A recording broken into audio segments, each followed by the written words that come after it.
Assalamu alaikum, que la paix soit sur vous. Dans la quatrième vidéo, nous allons parler concernant les 10 compagnons promis au paradis, Ashara al-Mubasharun bi al-Jannah.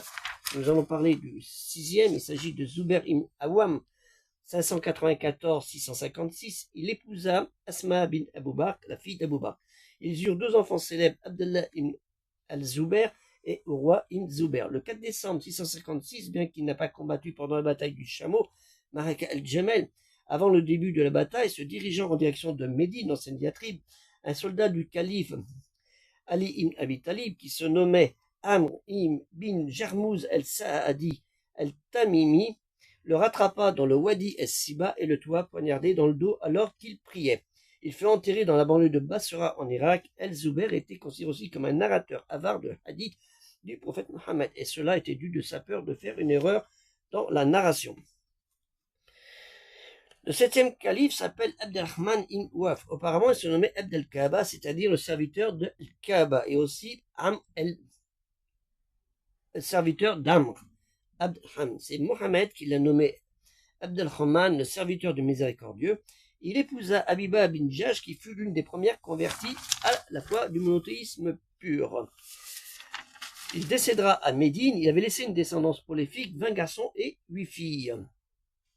Son ascétisme et sa générosité étaient très connus. Az-Zuhri a dit à l'époque du prophète Mohammed, Abdelrahman ibn Waf donna en aumône la moitié de ses biens et leur affranchit 30 esclaves en une journée.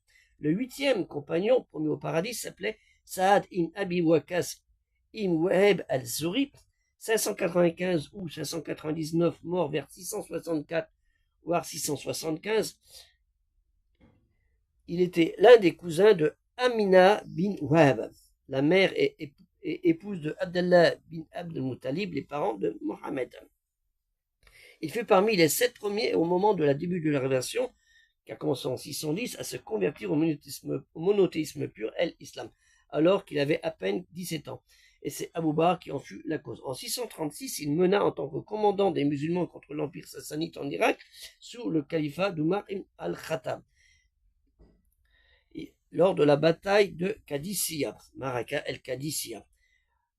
Durant le califat de Muawiyah, vers 664-675, mourant au Wadi d'Awassi, au sud-est de la province de Riyad, il décédera. Il décédera néanmoins à Médine.